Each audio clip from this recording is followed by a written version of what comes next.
Ok, să dau share screen.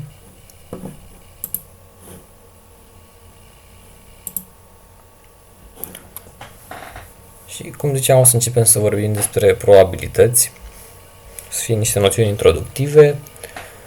Dacă ați observat până acum, algebra de pe primul semestru a fost o continuare de la algebra din liceu, analiza 1 a fost o continuare a analizei, capitolul trecut de analiză complexă a fost o continuare a numerelor complexe cu puțină analiză și acum capitolul ăsta puteți să-l considerați ca o continuare a capitolului de probabilități din liceu.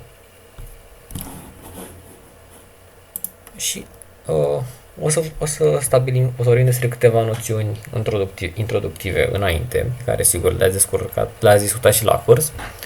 În primul rând avem două tipuri mari de evenimente. În primul rând avem evenimentele incompatibile. Poate să spună cineva ce înseamnă evenimente incompatibile? Care nu se pot întâmpla în același timp? Ați vorbit amândoi, dar da, e corect. Sunt două evenimente care nu se pot întâmpla simultan. Și exact asta ne și spune. Ne spune că evenimentul A intersectat cu evenimentul B, de fapt mulțimea A intersectată cu mulțimea B este mulțimea vid, adică pentru noi înseamnă că cele două evenimente nu se pot întâmpla niciodată împreună, astfel probabilitatea ca cele două evenimente să se întâmple simultan este 0. Cel de-al doilea tip sunt evenimentele compatibile, adică două evenimente sunt compatibile dacă se pot întâmpla în același timp.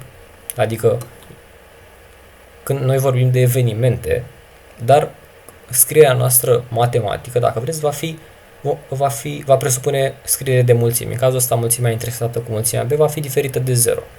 Și aici probabilitatea de a se întâmpla A și B în același timp este diferită de 0. Acum, aceste compatibile mai se împart în două tipuri de categorii. Cele independente, adică evenimente care nu depind unele de altele și se pot realiza independent, dar și evenimentele condiționate. Adică evenimente condiționate înseamnă că realizarea unui eveniment depinde de realizarea altui eveniment.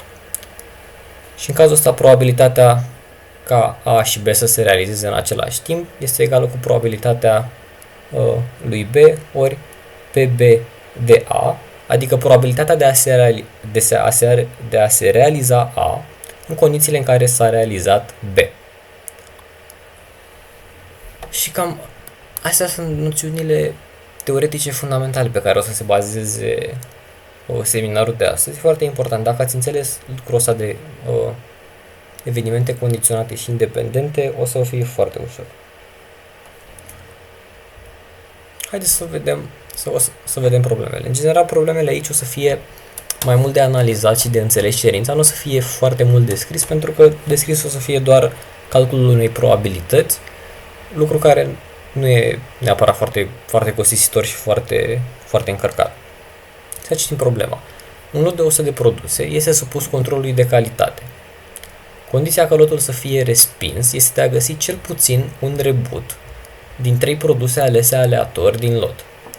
Produsele sunt alese fără repunere, adică alegem produsele din lot și fără a le reintroduce. Și se știe că procentul de rebuturi este 7%. Adică dintre aceste 100, 7% din ele sunt rebuturi. Și întrebarea este care este probabilitatea ca lotul să fie acceptat. Păi, în primul rând trebuie să analizăm puțin ce înseamnă chestia asta. Ne spune că condiția ca lotul să fie respins este de a găsi cel puțin un rebut din 3 produse alese aleator. Asta înseamnă că eu o să aleg 3 produse și dacă cel puțin unul este un rebut, atunci lotul va fi respins. Și hai să vedem cum modelăm lucrul ăsta. Deci, cum spuneam, lotul de produse este acceptat dacă cele 3 produse extrase succesiv nu sunt rebuturi odată și considerăm următoarele evenimente. Trebuie să definim ce tip de evenimente folosim. Cum aveam mai devreme. Mai devreme vorbeam de evenimentele A și B. Spuneam că sunt independente sau condiționate. Trebuie să definim ce înseamnă. Evenimentul AI indice I prezintă următorul eveniment. Produsul extras al I-lea este bun. Adică asta mă interesează pe mine. Și evenimentul B presupune faptul că lotul este acceptat. Asta este evenimentul B. Evenimentele acestea A1, A2 și A3, pentru că vom extrage 3 elemente, sunt condiționate succesiv, adică eu voi extrage primul element și acela poate să fie sau nu un rebut. Următoarea extragere va depinde de extragerea precedentă, în sensul că dacă obiectul precedent era rebut, atunci acesta mă afectează. Dacă nu era rebut, tot mă afectează pentru că eu acum extrag cu unul mai puține elemente din lotul meu. Și la a treia extragere la fel. Când extrag a treia oară, eu o să am cu 2 elemente mai puțin decât la prima extragere. Și ce mă interesează pe mine este probabilitatea lui B, adică probabilitatea ca lotul să fie acceptat. Și voi zice că probabilitatea ca B să fie realizat, adică probabilitatea ca lotul să fie acceptat, este probabilitatea ca A1, A2 și A3 să se întâmple și folosind formula probabilităților condiționate,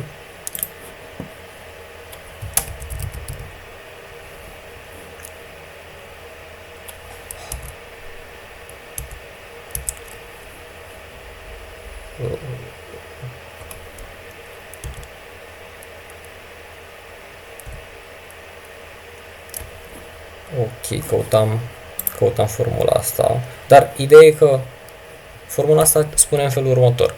Probabilitatea ca A1 și A2 și A3 să se realizeze este probabilitatea ca A1 să se realizeze ori probabilitatea ca A2 să se realizeze condiționat de alegerea lui A1 pe care am făcut-o mai devreme ori probabilitatea de A1 intersecta cu probabilitatea de a se realiza A3, noi având în precedent realizarea evenimentului A1 intersecta cu A2, adică noi în precedent am realizat extragerea primului element și extragerea celui de-al doilea element. Acum, alegerea celui sau extragerea celui de-al treilea element este condiționat de aceste două evenimente care s-au întâmplat mai devreme. Și hai să vedem valorile acestor probabilități.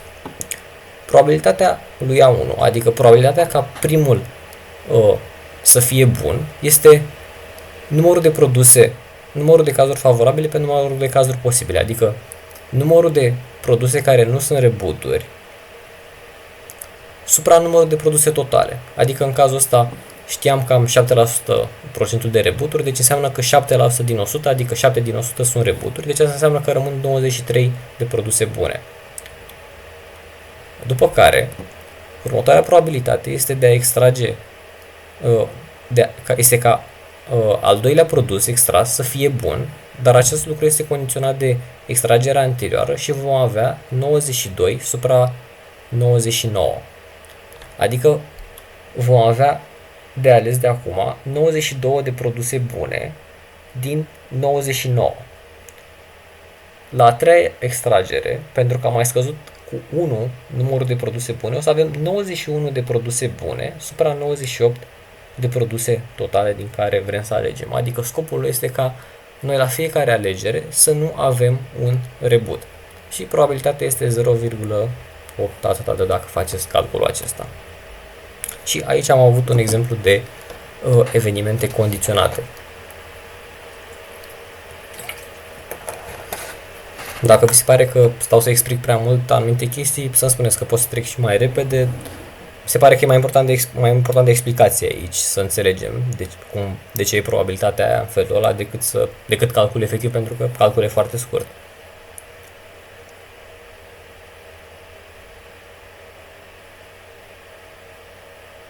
E în regulă? Da. Bun, atunci continuăm. Ok, și ca observație puteți să rezolvați această problemă și cu schema hipergeometrică, pentru, dacă sunteți pasionați, puteți să verificați acest lucru cu schema hipergeometrică. A doua problemă spune în felul următor. Un aparat de măsură poate fi achiziționat de la 5 depozite care au următoarea structură. Două depozite dintre acele 5 au câte 80 de aparate bune și 2 defecte. Un depozit are 93 de aparate bune și 4 defecte, iar două depozite, adică ultimele două din cele 5, au 96 de aparate bune și 3 defecte.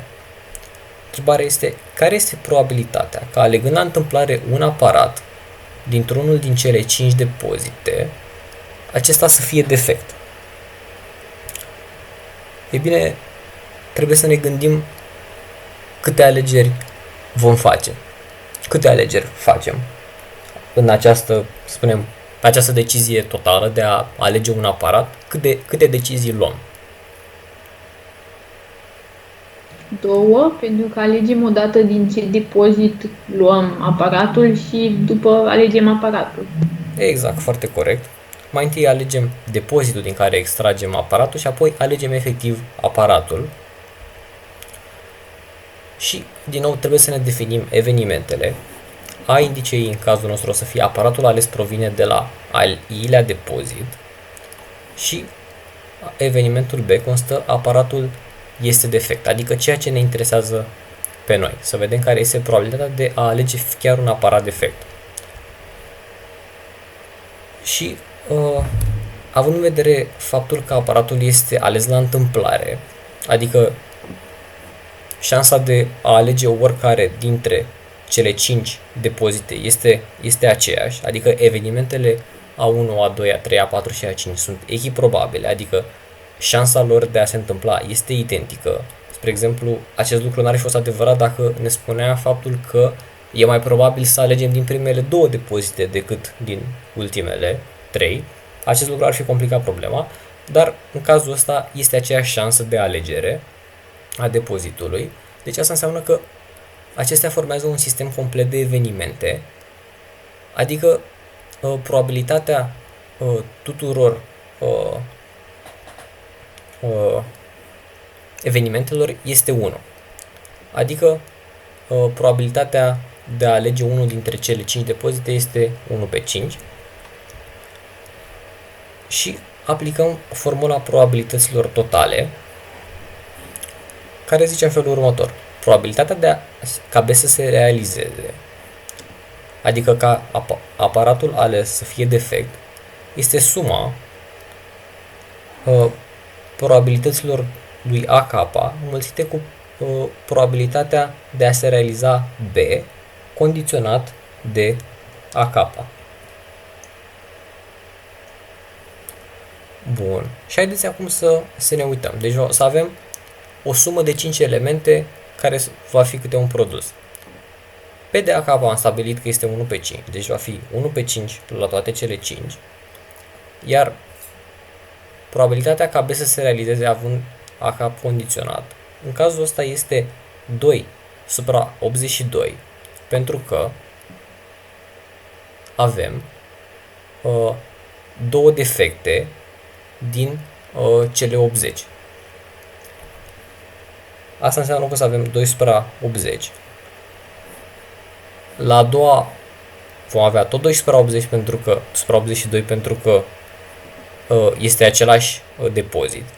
La al treilea element o să avem 4 supra 97 pentru că avem 4 defecte și 93 bune. Deci avem 4 defecte din cele 97 totale.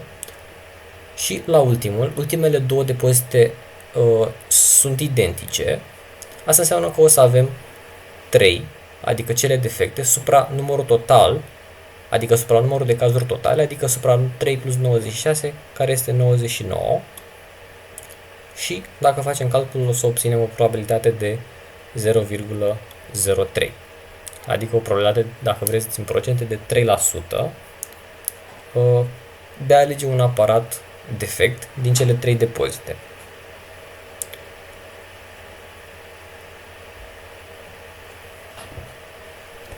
Aici n-ar fi mers dacă adunam toate aparatele și toate aparatele defecte și făceam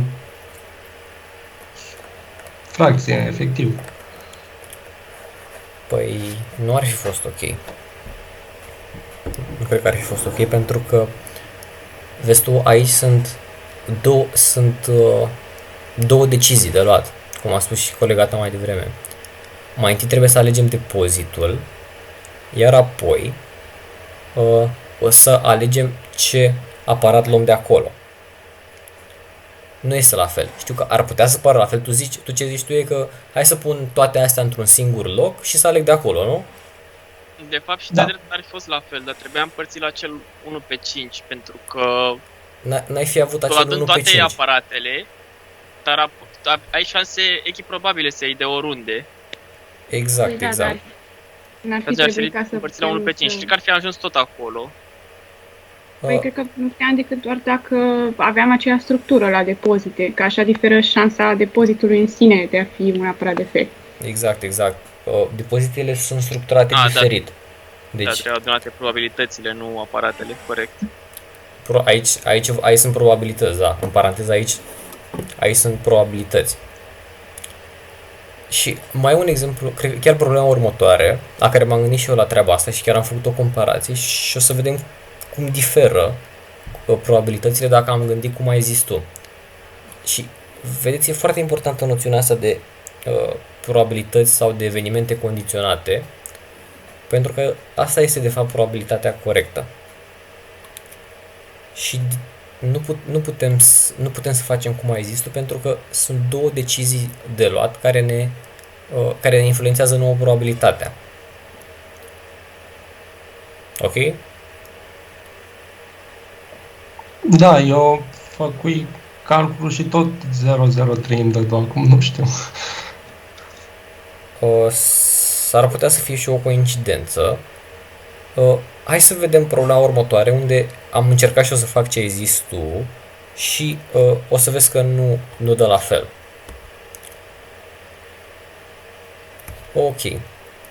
Nu mai știu dacă... Cred că asta era problema la care am încercat și eu să fac ce ai zis tu. Avem în felul următor. Avem 3 urne care conțin bile albe și roșii astfel. Prima urnă conține 2 bile roșii și 4 bile albe. Urna 2 tot așa, un număr de bile roșii și un număr de bile albe, și urna 3 tot așa, un număr de bile albe și un număr de bile roșii. Se definește evenimentul AI ca fiind evenimentul de a extrage o bilă oarecare din urna UI, unde I e de la 1 la 3, adică evenimentul de a extrage o bilă din oricare din aceste 3 urne, și presupunem că probabilitatea de a extrage o bilă din urna U1 este P de A1, adică 1 pe 3, probabilitatea de a extrage o bilă din urna U2 este 1 pe 6, iar probabilitatea de a extrage din urna U3 este 1 pe 2. Deci, în cazul ăsta, nu mai e ca în exercițiul anterior, când nu mă interesa din ce depozit iau, pentru că toate aveau aceeași probabilitate de alegere, ci fiecare are o șansă de a fi ales, fiecare urnă are o șansă de a fi aleasă.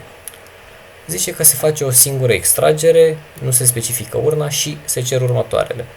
Primul rând, probabilitatea de a extrage o bilă roșie. Și, într-o doua întrebare, dacă se extrage o bilă roșie, care este probabilitatea să fie din urna 1, dar din urna U2 sau din urna U3? Adică,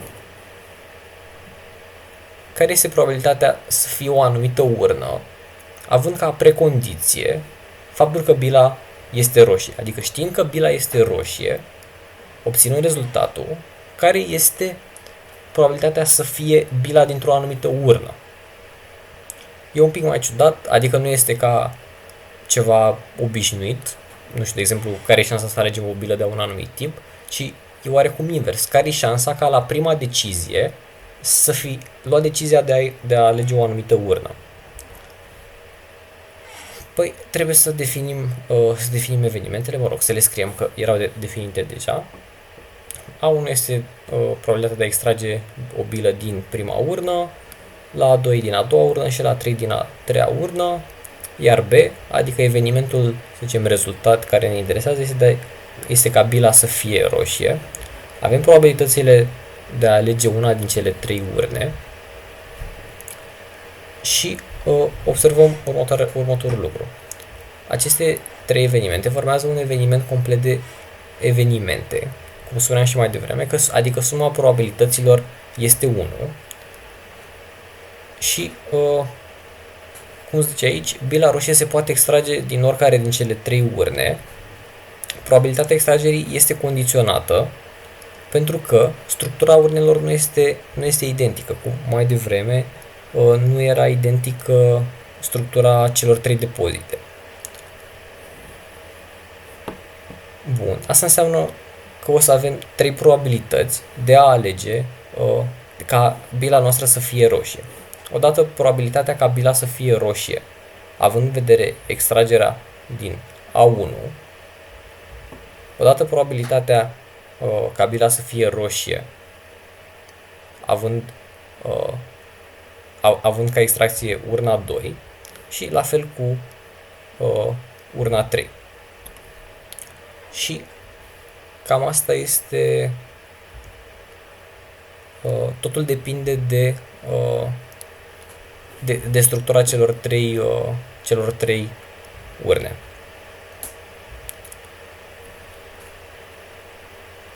Acum, să vedem punctul B. La punctul B se cere următorul lucru. Dacă se extrage o bilă roșie, adică rezultatul alegerii este o bilă roșie, să vedem care e șansa ca noi să fie extras bila aceea din urna 1. Pentru asta folosim tot formula probabilităților totale, pentru că avem niște probabilități, niște evenimente condiționate și probabilitatea lui B, adică probabilitatea ca bila să fie roșie, este probabilitatea acum continuăm punctul A, ca să vedem care e probabilitatea ca bila să fie roșie, că asta ne cerea la punctul A, scuze. Deci probabilitatea ca bila să fie roșie este următoarea. Probabilitatea să aleg prima urnă mulțit cu probabilitatea ca bila să fie roșie, având ca extragere urna 1, după aceea plus probabilitatea de a alege urna 2 ori probabilitatea de ca bila să fie roșie, având ca prim eveniment alegerea lui A2 ca urnă și identic la pasul al 3-lea probabilitatea ca mai întâi să alegem urna 3 și ori probabilitatea de a ca bila să fie roșie, având ca extragere urna 3. Pe acestea le-am calculat mai devreme și dacă îmi facem calculul o să obținem 0,444.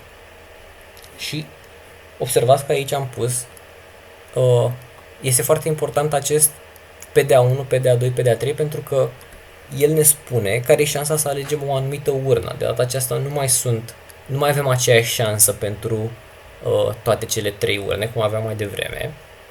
Și hai să ne gândim un pic. Hai să facem ce ai zis tu mai devreme. Deci, șansa de ca bila să fie roșie este 0,444, având în vedere șansa de a alege A1, A2 și A3. Dacă punem, să zicem, toate bilele într-un loc și facem o extragere, șansa ca bila să fie roșie o să vezi că e mai mare. Adică dacă adunăm o să avem 2 plus 4, 6, cu încă 3, 9, cu încă 9, 18, deci 18 bile în total avem. Și bile roșii avem aici 2, încă una 3, cu încă 5, 8, deci o să avem 8 supra 18. Am zis bine?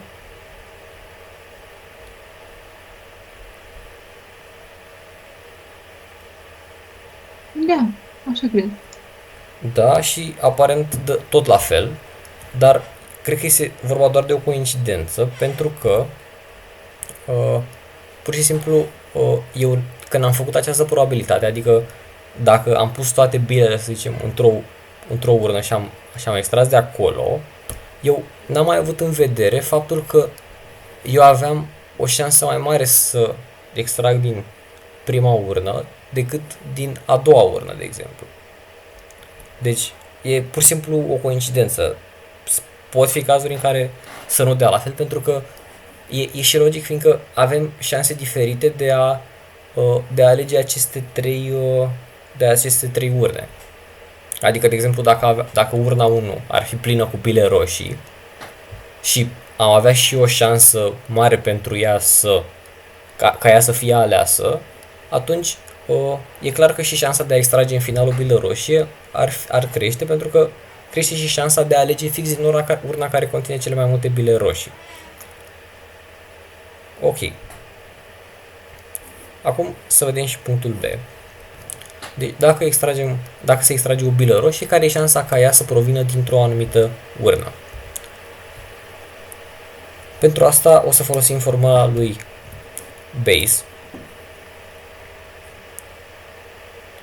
pe care o aveți în fișa cu formule chiar aici, pentru că ea permite calculul probabilităților condiționate.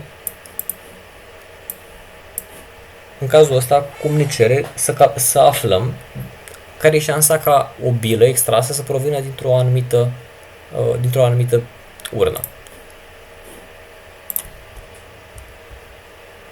Ok. O să calculăm pe rând probabilitatea ca bila să provină din fiecare urnă în parte și aplicând pur și simplu formula lui Bayes, o să avem o dată că probabilitatea ca bila să fie roșie și ea să fi fost extrasă din urna 1 este PA1 de B ori P de A1 supra P de B. Adică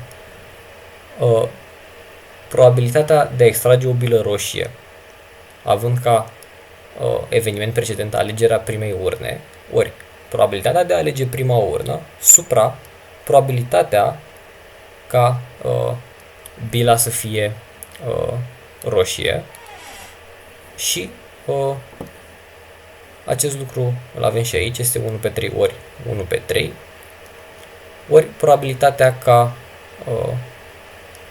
supra, de fapt, probabilitatea ca bila să fie roșie, adică în cazul ăsta 4 pe 9, aici o să vină 9 pe 4, pentru că în prima urnă aveam 2 bile roșii și 4 bile albe. Ok. Dacă facem același lucru pentru urna 2, avem raționamentul asemănător. Probabilitatea ca bila să fie roșie, având ca eveniment precedent alegerea acelei de-a doua urne, ori probabilitatea de a alege a doua urnă, supra probabilitatea ca bila să fie roșie. Și avem 1 pe 6 ori 1 pe 3 de aici, adică fix înmulțirea asta de aici, ori 9 pe 4. Ok, pentru că avem 9 pe 4, pentru că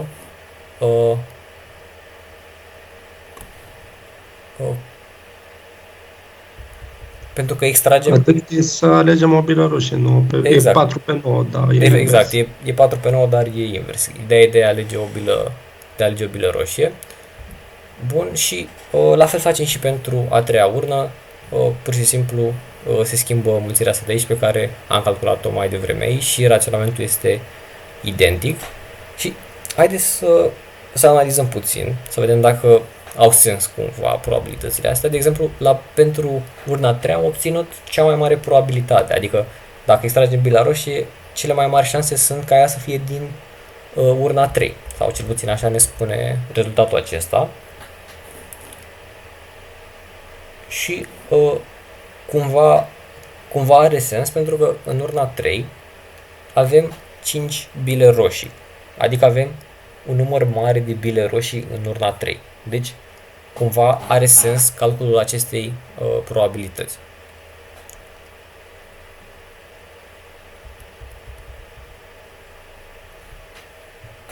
și probabilitatea de a alege urna a treia e destul de mare. Dacă era foarte mică, poate...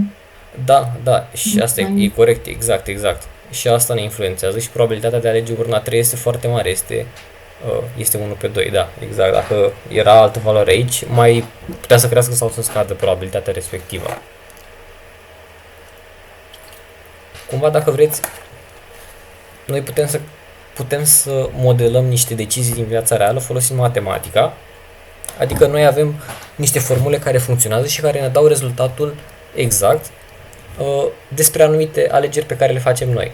Și pe aici, nu știu, puteți să nu aveți neapărat alegerea unei bile, puteți să aveți în general, nu știu, orice vă imaginați voi. Dacă, de exemplu, trebuie să aveți, nu știu, aveți două decizii succesive și vă interesează să vedeți care e șansa să se întâmple o anumită chestie, puteți să folosiți probabilități ca să aflați lucrul ăsta. Dar cel mai important lucru este să aveți mereu în vedere să vă dați seama la o problemă de genul ăsta cum depind evenimentele unele de altele. Și nu cred că e foarte greu, pentru că vă dați seama că faptul că în funcție de ce urnă alegem o să conteze și la rezultatul final, adică la ce culoare are bila respectivă. Ok. Acum o problemă puțin combinată cu fizica, nu știu dacă vă place fizica, dar nu sunt lucruri grele de fizică aici. Și zice că avem într-un circuit 3 rezistoare și într-un regim de supra-solicitare aceste rezistoare se ard cu următoarele probabilități. Că șansa ca primul rezistor să se ardă este aceasta, pentru al doilea avem probabilitatea asta și pentru al treilea avem probabilitatea asta. Și să se calculeze probabilitatea ca într-un regim de funcționare să se întrerupă curenturi. Adică să vedem ce înseamnă în primul rând să se întrerupă curentul în funcție de aceste 3 rezistoare. Și pentru asta avem două cazuri de analizat. Odată contează dacă rezistoarele sunt legate în serie sau dacă sunt legate în paralel. Sau, mă rog, poate există și cazuri în care, nu știu, era primul pus în serie cu ultimele două care erau puse în paralel. Păi, stai un pic. Da. E un pic ciudată pusă problema, nu? Poftim? Adică astea sunt probabilități să se ardă în regim de supra-solicitare. Da. Și nu ne întreabă probabilitatea în regim de funcționare normal sau regim de Nu funcționare zice normal. Ideea e pur și simplu, nu știu, nu ne interesează foarte mult partea fizică, dar noi vrem să vedem, nu știu, imaginează că se întâmplă ceva, nu știu, crește tensiunea brusc, e un spike de tensiune acolo și se ajunge într-un regim ăsta de supra-solicitare cumva. Adică dacă pui astea în funcțiune, și tu știind că există șansa asta să se ardă, dacă supra-soliciți sistemul, să vezi care e șansa să se ardă. Ok. Nu ne interesează detalii tehnice, e ideea de probabilitate importantă. Ce se întâmplă dacă rezistoarele sunt puse în serie? Aveți idee cum se influențează? Păi ajunge să se ardă 1. Se arde tot. Se oprește. Foarte corect. Se arde totul. Dacă sunt puse în serie și se arde tot, se arde 1, nu mai funcționează circuitul, pentru că e ca și cum în loc de rezistorul pe care îl aveam acolo, nu știu, avem gol și nu mai trece curentul. Și e foarte corect ce ai zis. O să continuăm prin a defini evenimentele. AD este șansa ca rezistorul sau de fapt este evenimentul de ardere a unui rezistor. Evenimentele sunt independente. Adică nu contează dacă un bec se arde sau, mă rog, un rezistor se arde, nu înseamnă că să se ardă și celelalte două. Deci sunt independente. Mă rog, acum desigur că puteți să ziceți că da, dacă se arde unul, poate le afectează și pe al doilea, că îi taie curentul brusc și așa mai departe, dar nu intrăm în detalii de genul ăsta. Presupunem că nu se afectează reciproc. Și, cum ai zis bine, curentul se întrerupe dacă s-a ars cel puțin un rezistor. Și asta înseamnă că o să folosim principiul includerii și excluderii, pentru că probabilitatea ca circuitul meu să pice, adică întreg circuitul să nu mai funcționeze, este ca cel puțin unul din cele 3 să nu mai funcționeze, adică ori ca primul să se ardă, ori ca al doilea să se ardă, ori ca al treilea să se ardă. Deci, folosind principiul includerii și excluderii, poate l-ați făcut în, uh, și în liceu și are formula generală de aici. Suma probabilităților minus suma probabilităților intersectate câte 2 plus suma probabilităților intersectate câte 3 minus suma probabilităților intersectate câte 4 și așa mai departe până la intersecția tuturor.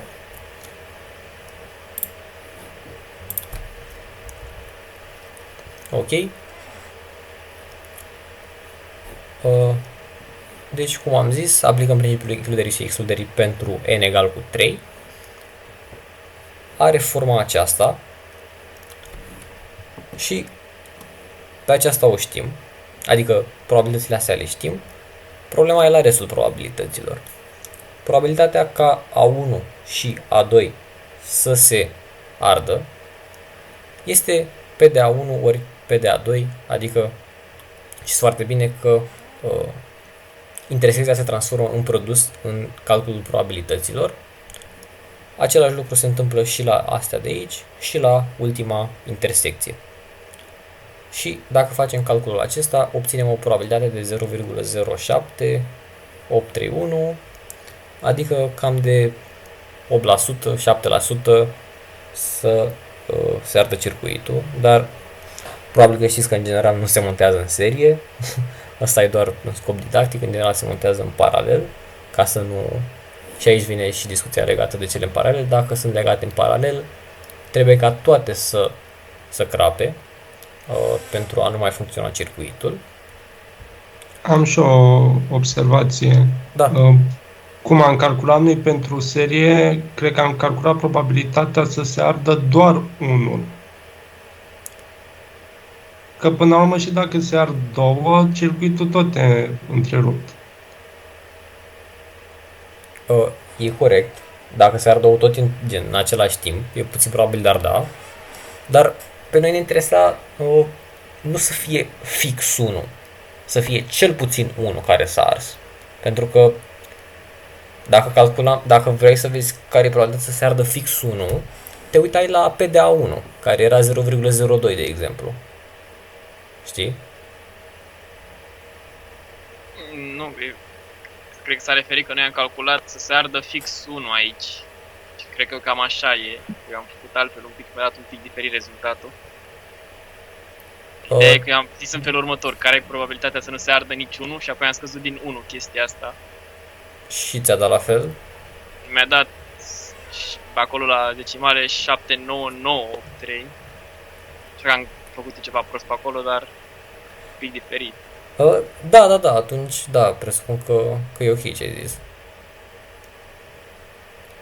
Și mă gândesc că poate diferența vine din faptul că aici am calculat doar cazurile când se arde câte unul singur și nu cazul în care se ard câte două sau toate trei odată.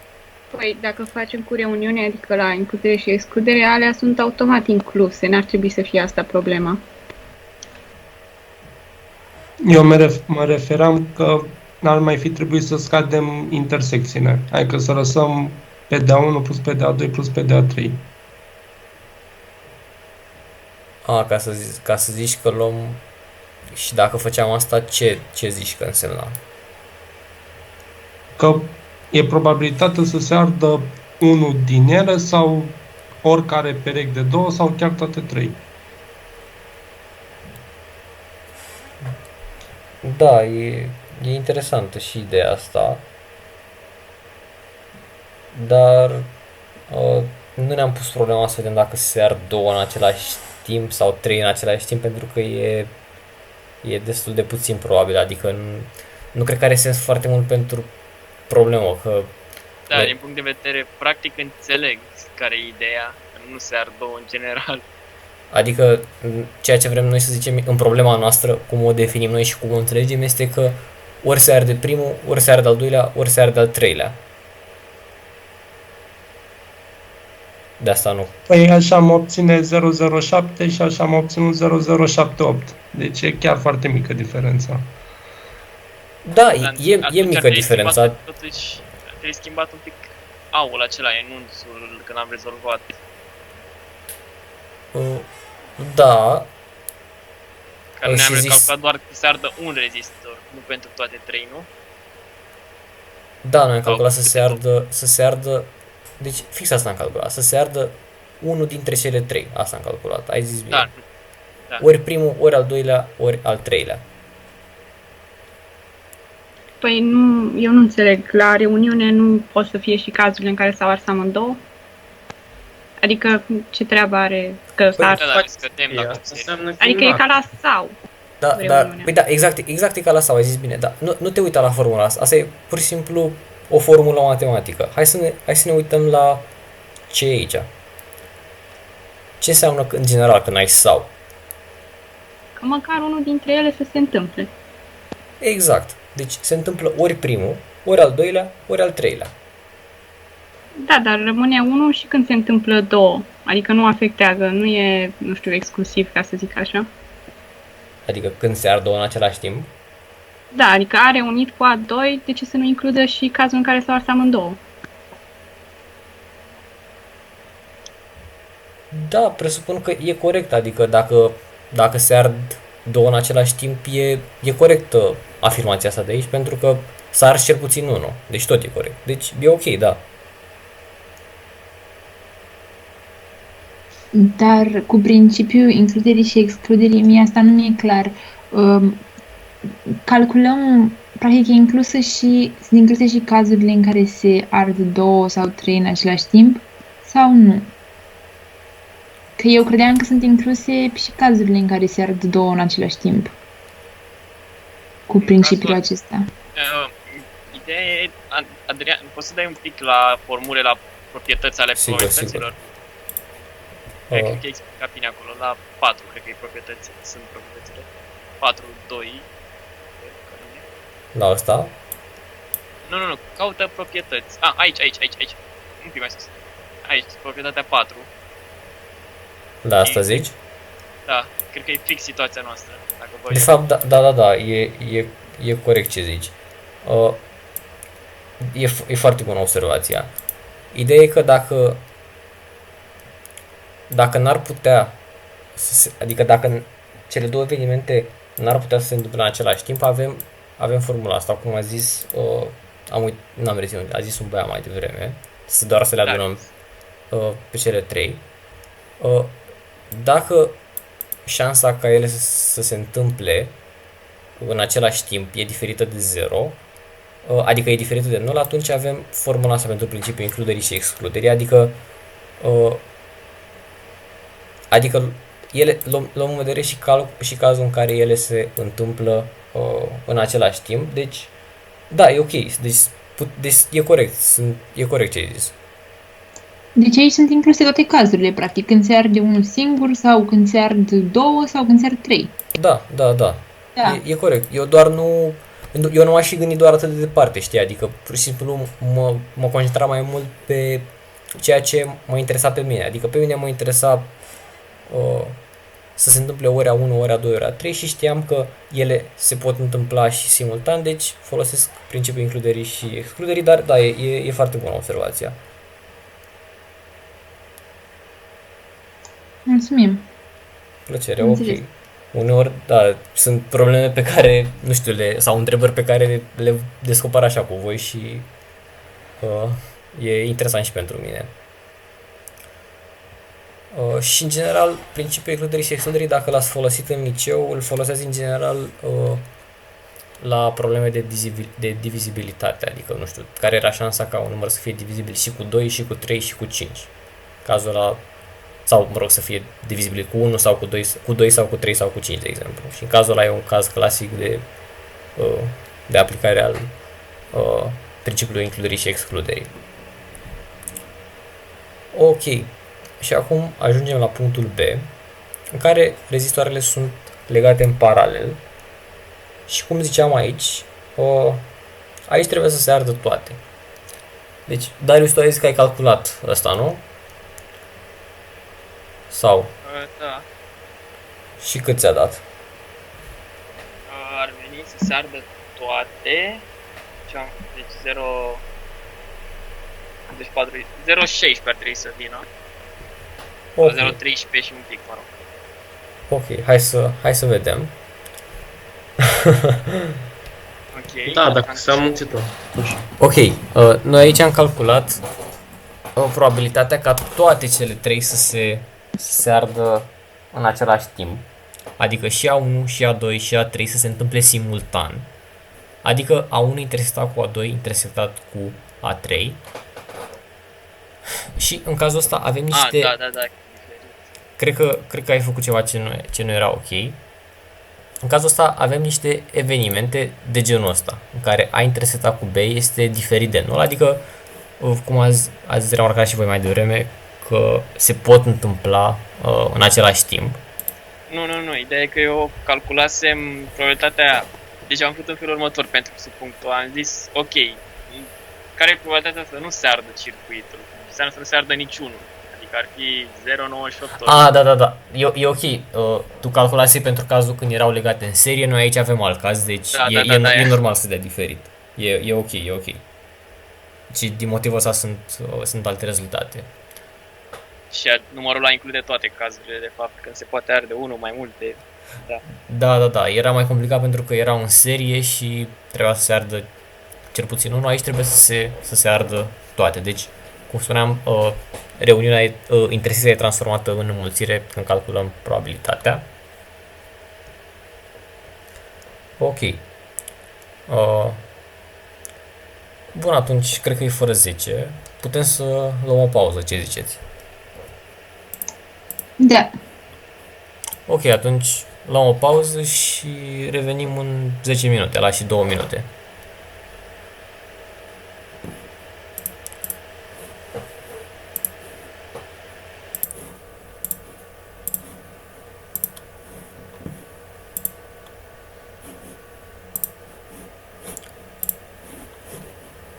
Ok. Următoarea problemă zice în felul următor.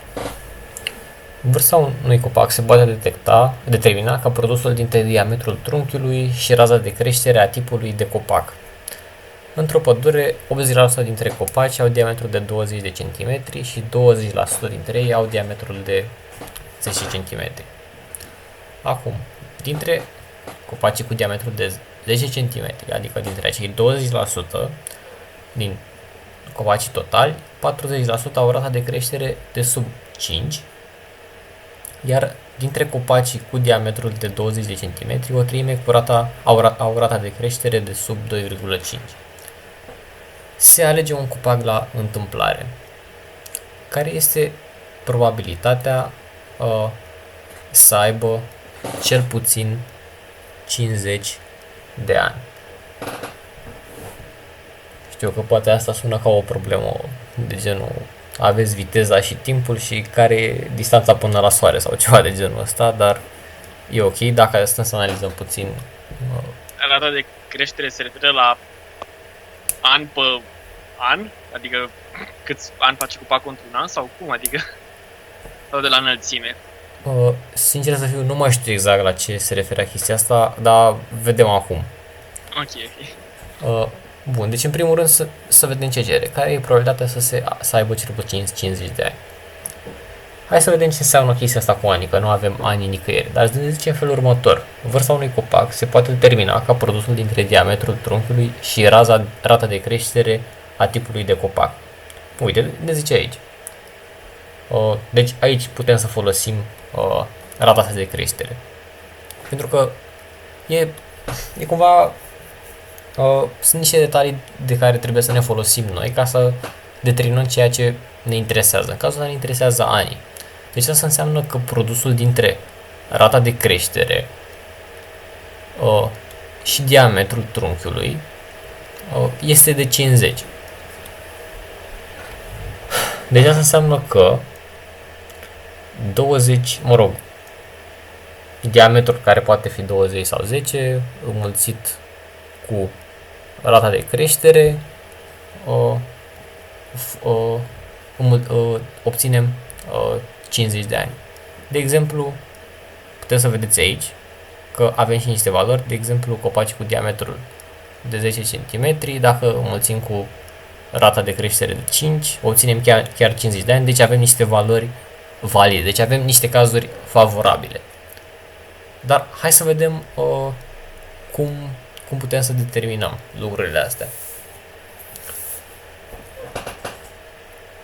Trebuie să ne definim evenimentele care ne ajută pe noi la stabilirea rezultatului final. Deci, sunt următoarele. Copacul poate să aibă diametrul de 20 de cm. Copacul are diametrul de 10 cm și B, adică fix ce ne interesează pe noi, cum dacă ați observat până acum, în general cu B notăm rezultatul final sau ceea ce ne interesează pe noi și B înseamnă că copacul are cel puțin 50 de ani. Și dacă ne uităm aici, avem un sistem complet de evenimente, pentru că dacă ne uităm, 80% dintre copaci au diametrul de 20 și restul de 20% au diametrul de 10. Asta înseamnă că probabilitatea de a alege pe unii dintre ei plus probabilitatea de a alege pe ceilalți ne dă 1, logic. Și probabilitatea de a alege, cum spuneam, de exemplu, adică probabilitatea de a se întâmpla 1, adică ca acel copac să fie dintre aceia care au diametrul de 20%, este de 80% supra 100%, deci de 80 supra 100, iar ca probabilitatea ca acel copac să aibă diametrul 10 este P de A2, adică 20 supra 100.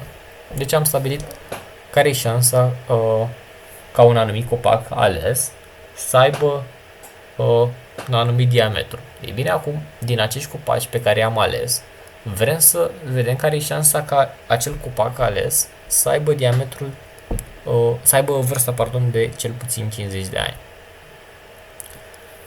Și este alt exemplu de calcul de probabilități condiționate, cum spuneam, pentru că în funcție de cum alegem prima oară, adică în funcție de ce clasă de copaci avem, de 20 de cm sau de 10 cm, o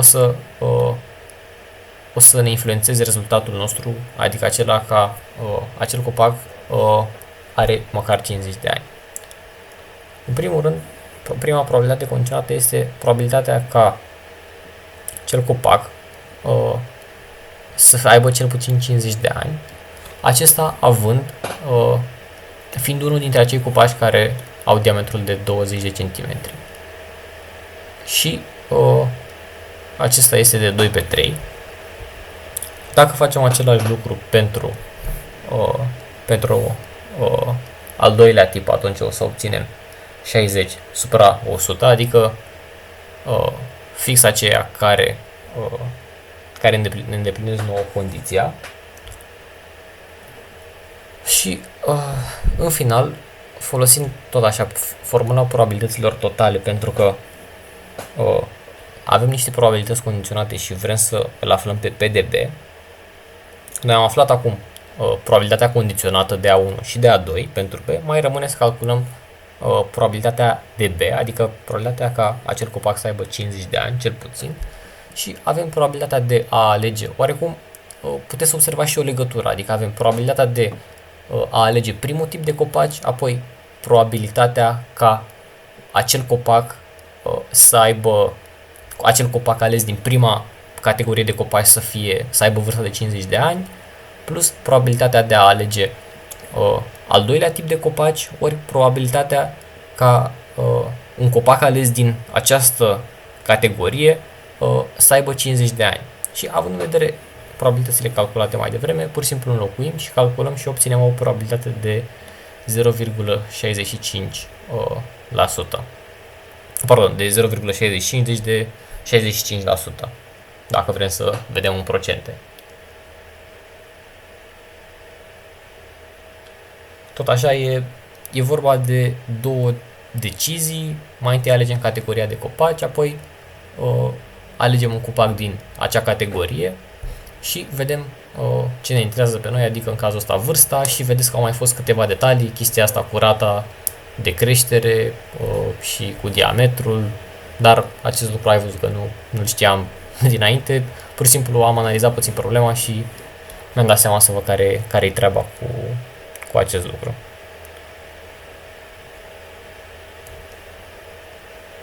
Ok, atunci să îmi spuneți dacă e clar aici.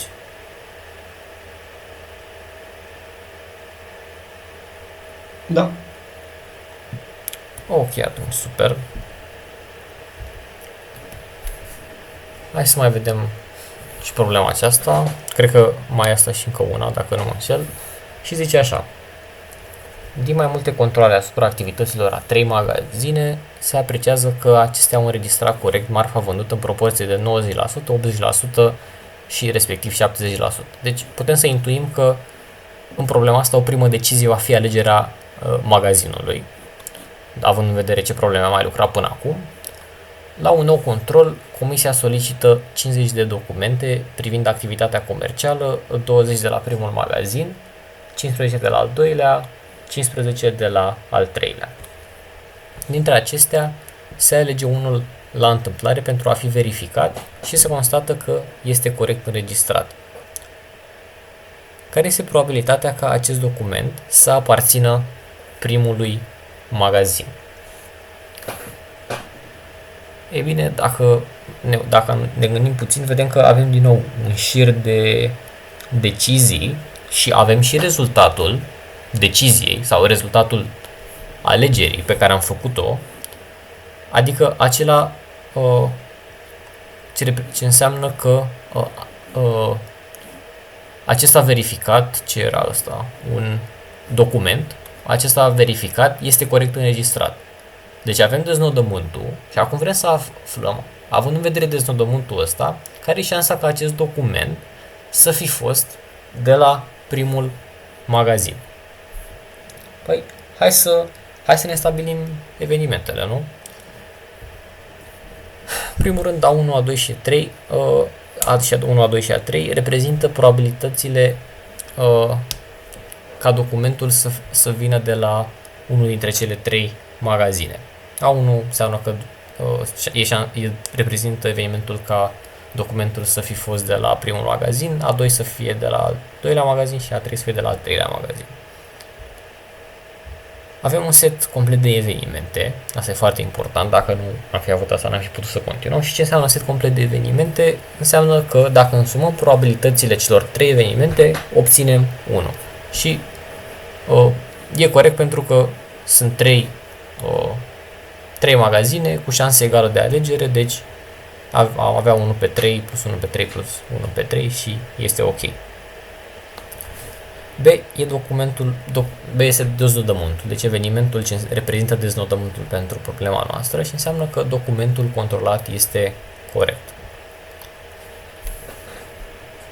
Acum hai să ne uităm puțin, cum spuneam, la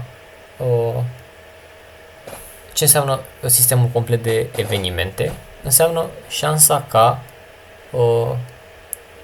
documentul respectiv să fie ales dintr-un anumit magazin. Și înseamnă că, în primul rând, șansa ca acesta să provină de la primul magazin și este 20 supra 50, pentru că din toate cele 50 de documente, 20 provin de la primul magazin. După aceea, probabilitatea ca el să provină de la al doilea magazin este 15 supra 50, adică numărul de documente de la al doilea magazin supra numărul total de documente și la fel pentru al treilea document. Deci am stabilit scuze și de sistem complet de evenimente. Mai devreme de 1 pe 3 greșisem. De data aceasta ne interesează alegerea documentelor, nu alegerea efectivă a magazinelor. Nu alegem unul din cele 3 magazine, ci alegem din documente. Deci asta înseamnă că avem un sistem complet de evenimente. Ok. Acum o să calculăm probabilitățile condiționate, care sunt de forma aceasta. PA, I, DB, cum ne-am obișnuit până acum, adică probabilitatea ca evenimentul B să se întâmple, având drept ipoteză, să spunem, evenimentul A1. Și avem 90 supra 100, pentru că avem 90% rata de, să zicem, de marfă înregistrată corect sau de documente ok este de 90% pentru primul magazin, deci avem 90 supra 100, pentru al doilea o să avem 80 supra 100 și pentru al treilea 70 supra 100. Deci avem aceste trei probabilități condiționate. Acum, având aceste probabilități simple și aceste probabilități condiționate, putem să aflăm rezultatul nostru aplicând formula probabilităților totale pe care am tot folosit-o. Deci, PB, adică probabilitatea ca, cum am spus aici, documentul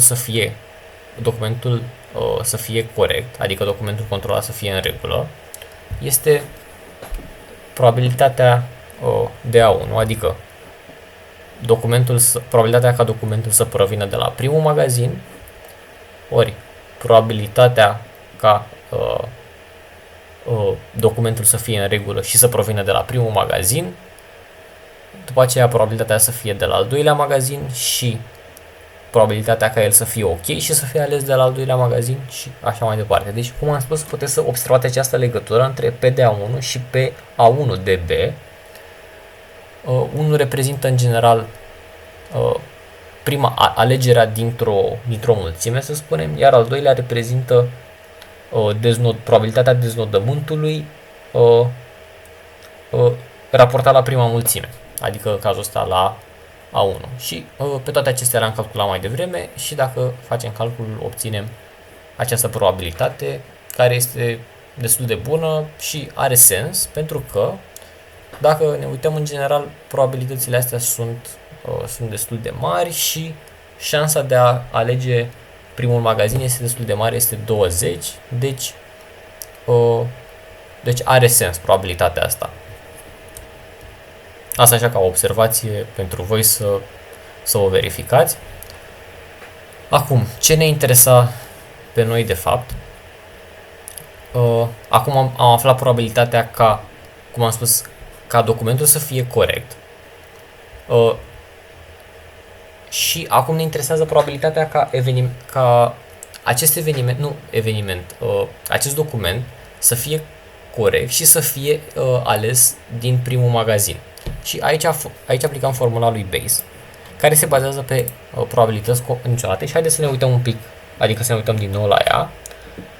Deci zice că permite calculul probabilităților condiționate pe B de AI, adică AI condiționat de B, numită probabilitatea așa, adică probabilitatea de realizare a ipotezei A de I. Deci să se realizeze evenimentul A de I, știind că evenimentul B s-a realizat. Deci, cum spuneam, vrem să realizăm A de I și B este ipoteza noastră. Ok? Și dacă aplicăm formula lui Bayes, am calculat mai devreme P de B, am calculat P de A1, P A1 de B și pur și simplu facem calculul. Vedeți că aici avem 100 spre 81 de la 81 spre 100 aici. Acestea sunt știute, sunt calculate mai devreme și obținem o probabilitate de 0,444.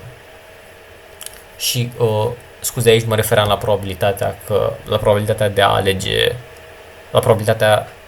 la faptul că probabilitatea este destul de bună, în sensul că 0,4, având în vedere că sunt 3 magazine și să fie de la primul magazin, e destul de ok, pentru că, cum spuneam, cele mai multe documente sunt de la primul magazin și rata de corectitudine, să spunem, de la primul magazin este și cea mai mare. Deci are sens probabilitatea aceasta. Deci să spunem și dacă vrem altfel, șansa să fie de la ultimele două magazine este ce ne rămâne de aici, adică 0,50 ceva. Deci observați că șansa ca el să fie de la primul magazin este aproape la fel cu a fi de la ultimele două împreună.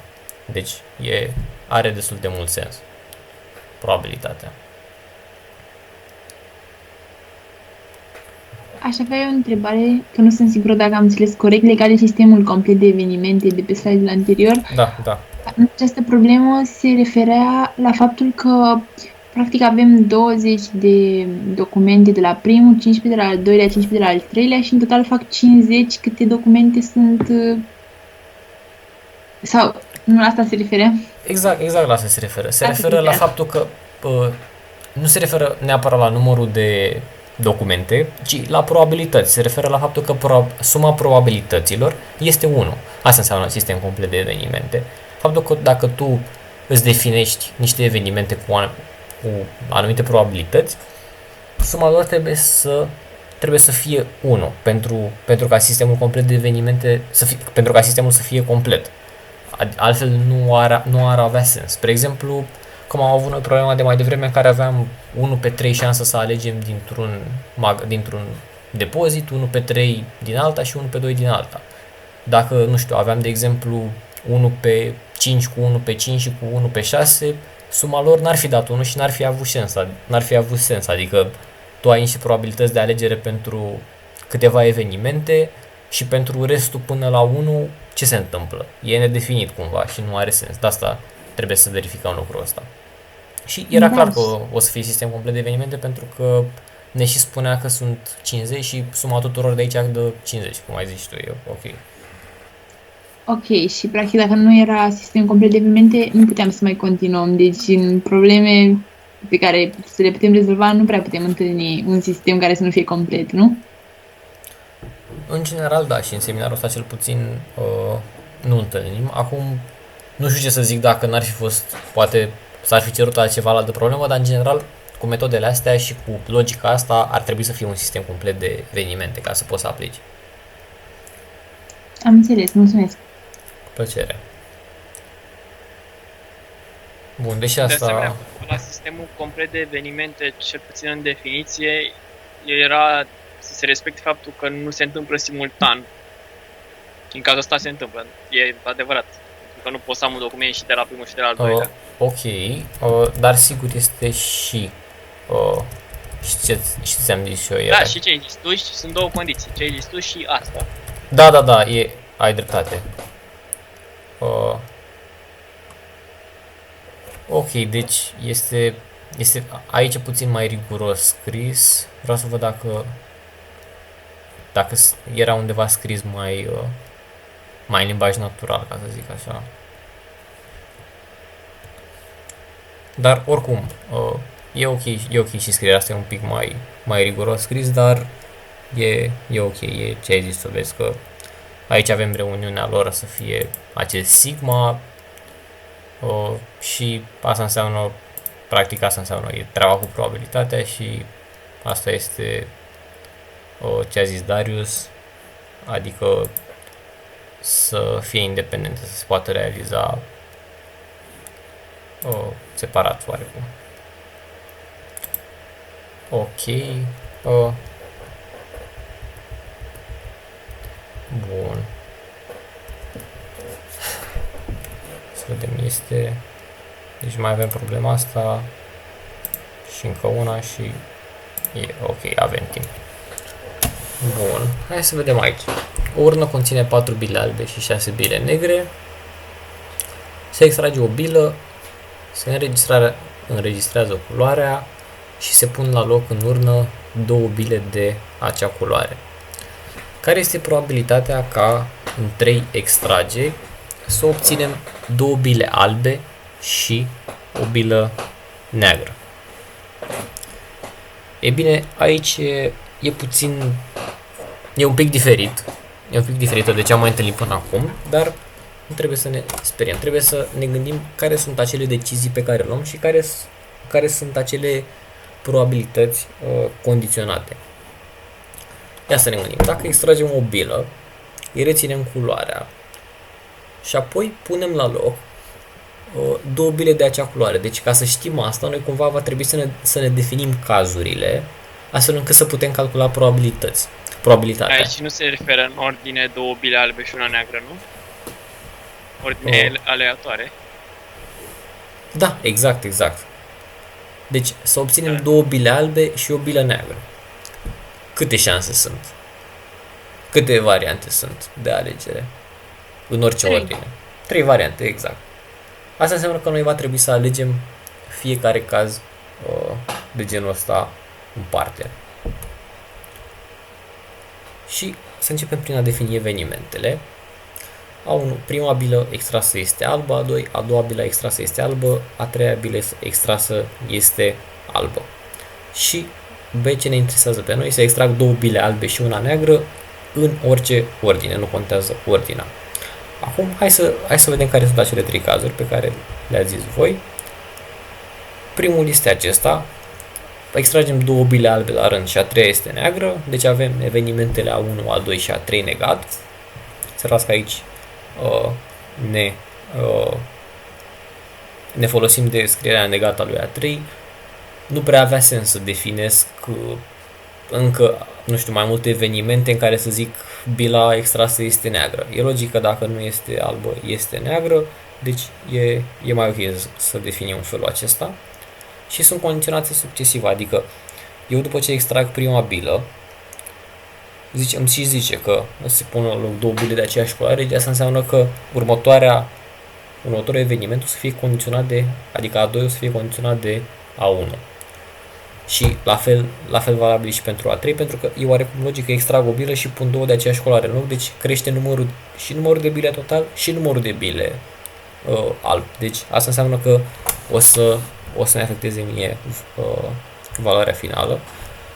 Și dacă facem PDB1, adică probabilitatea ca pe cazul acesta să se extragă două bile albe și una neagră, este probabilitatea ca A1 să se întâmple, ori probabilitatea ca A2 să se întâmple, dar condiționată de A1, cum spuneam, ori probabilitatea ca A3 negat să se întâmple, adică a treia bilă să fie neagră, condiționată de A1 și de A2, pentru că înaintea lui A3 s-au întâmplat și A1 și A2. Și dacă ne uităm la numărul de bile, avem odată 4 pe 10, adică 4 pe 4 plus 6. După aceea avem ori 5 pe 11, adică am extras o bilă albă, deci o să avem 4 minus 1, dar punem 2 în loc. Deci asta înseamnă că o să avem 4 minus 1 plus 2, deci o să avem în final 5 bile albe pe 11 totale, pentru că am și adăugat o bilă în plus. Și în final înmulțit cu 6 pe 12, adică la a treia probabilitate, tot așa, având în vedere că că am scos una și că am mai adăugat încă două și că, atenție, de data asta mă interesează A3 negat, dar condiționarea face că acum sunt același număr de bile, deci asta înseamnă că o să fie tot 6 pe 12. Deci, dacă mulțim toate acestea, avem 1 supra 11. Și asemănător o să facem și cu celelalte cazuri. Singurul lucru ce o să difere ordinea. În cazul ăsta avem albă, neagră, albă. Deci avem evenimentele care se realizează în ordinea asta, A1, A2 negat, A3 și sunt condiționate succesiv, tot așa. A2 o să fie condiționat de A1, iar A3 o să fie condiționat de A1 și de A2. Și ce înseamnă condiționat succesiv? Înseamnă că realizarea unui eveniment depinde de realizarea celor de dinaintea lui. Adică depinde decizia din prezent depinde și de deciziile pe care le-am luat anterior. Și probabilitatea ca B2 să se realizeze, adică probabilitatea ca extrage două bile albe și una neagră pe cazul acesta, este probabilitatea ca A1 să se întâmple, ori probabilitatea ca A2 negat să se întâmple condiționat de A1, ori probabilitatea ca A3 să se întâmple condiționat de primele două evenimente, adică A1 intersectat cu A2 negat. Tot 4 pe 10 o să fie prima, ori după aceea hai să ne gândim. Scoatem o bilă albă, deci ajungem la 3, mai punem 2, deci avem 5 albe și 6 negre. Și 11 în total, deci o să avem 6 bile negre supra 11 în total.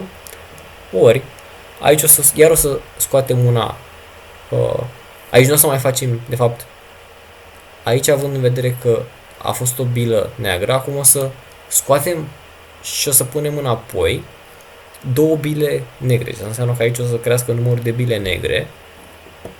Deci, în final, nu o să mai am aici 6 pe 12, o să am 5 pe 12, pentru că numărul de bile albe a rămas la 5 și doar numărul de bile negre a crescut, deși numărul de bile total, deci aici am tot 1 supra 11.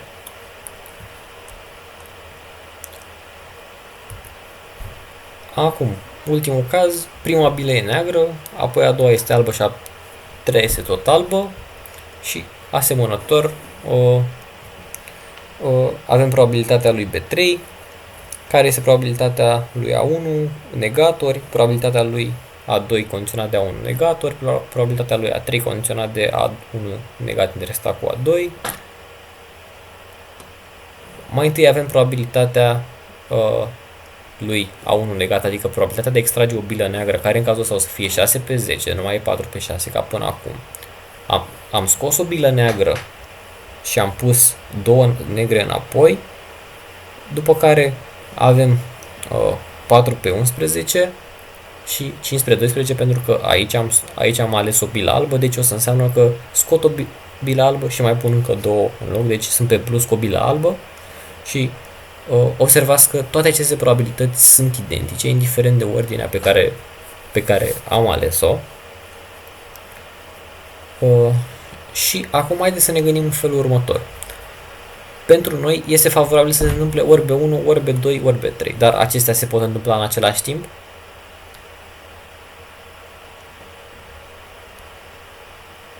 Nu. Sunt incompatibile. Exact, sunt incompatibile, deci având în vedere discuția de la principiul includerii și excluderii de mai devreme, ce putem să spunem? Le putem aduna de data aceasta. Exact. Deci le putem aduna. Asta înseamnă că nu mai e nevoie de principiul includerii și excluderii, pentru că ele nu se pot întâmpla simultan, adică sunt incompatibile.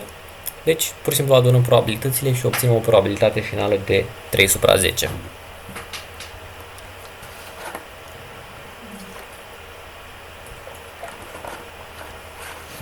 E în regulă?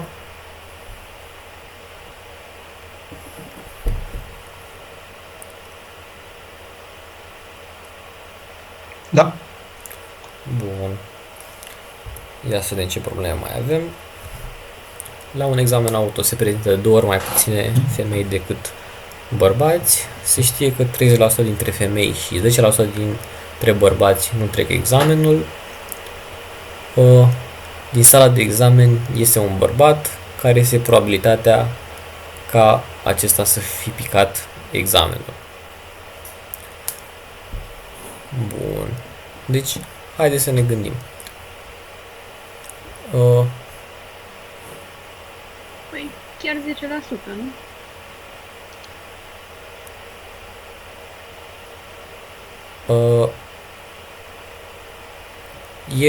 E corect. E corect ce zici. Dar depinde acum și cum e formulată problema. El zice că dacă din sala de examen este un bărbat, care e șansa ca acesta să fi picat examenul? Da, poate să fie corect și cum ai zis tu, nu m-am gândit la asta. Dar problema ea, dacă vrei, ia în vedere și cum e raportat numărul de bărbați la numărul de femei. Și dacă facem lucrul ăsta, trebuie să... Poate vrea să spună persoană în loc de bărbat acolo? Adică este o femeie. Adică Așa, nu alegem și constatăm ceva. Noi știm că e un bărbat. Da, e corect, e foarte corect ce zici. Cred că da, cred că a fost un typo aici sau ceva. Adică ar fi avut sens, de exemplu, o variantă de problemă la chestia asta era a ieșit o persoană care a picat examenul, care era șansa să fie bărbat, sau cum ai zis tu, din sala de examen este o persoană care e șansa ca aceasta să fi picat examenul. Cred că așa era, de fapt. Haideți să analizăm rezolvarea oricum și pe baza aceasta să deducem care a fost cerința, de fapt. Da, cred că tu ai dreptate, cred că așa s-ar putea să fie. Și zicem felul următor, considerăm niște evenimente, se prezintă o femeie la examen, se prezintă un bărbat la examen, pentru că asta știm din ipoteză de aici, și ce ne interesează este persoana pică examenul. Deci, da, ai zis bine, că aici era să fie persoană, pentru că asta este B, care e chiar evenimentul nostru final. Ok, și calculăm probabilitățile condiționate, adică șansa ca persoana să fie să pice având în vedere că ea a fost o femeie și șansa ca acesta să pice având în vedere faptul că el a fost un bărbat. Și Deci nu era un tipul. probabilitatea, da, eu mă gândesc foarte mult și la ce ai zis tu, pentru că are sens ce ai zis. Știi care de fapt cred că e problema? Adică ar avea sens ce ai zis tu, dar tu nu ai în vedere câți oameni se prezintă la examen, știi? Pe când aici eu a trebuit să am în vedere în ce procent se prezintă oamenii la examen, dacă sunt femei sau bărbați, și apoi în funcție de cei care s-au prezentat, despre care știu niște informații, care e șansa să fi fost bărbat. De fapt, care e șansa ca un bărbat care este să pice, știi? Păi da, dar în cazul de față chiar nu contează în ce proporție sunt femei și bărbați. Pentru că știi exact dintre femei și dintre bărbați cât pică. Adică problema asta direct condiționarea. În capul meu influențează câți bărbați sunt, pentru că... Păi, ar influența dacă ai spune că este o persoană. Așa, dacă, nu știu, tu spui că dintre bărbați 10% pică și femei 30% pică, întrebarea e dacă e un bărbat, care e șansa, nu? Da. E așa e.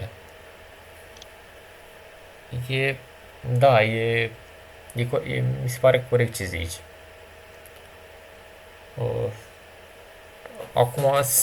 Adică, cred că mai degrabă prima informație cu numărul total e ca să ne încurce, pentru că e redundant în cazul de față. Da, înțeleg ce zici. O să mă gândesc puțin și o să mă consult și cu doamna profesoară și cel mai bine ar fi să revin cu un răspuns și cu o clarificare, dar în momentul de față pot să zic doar că mi se pare că are foarte mult sens ce zici și că e ok. În regulă?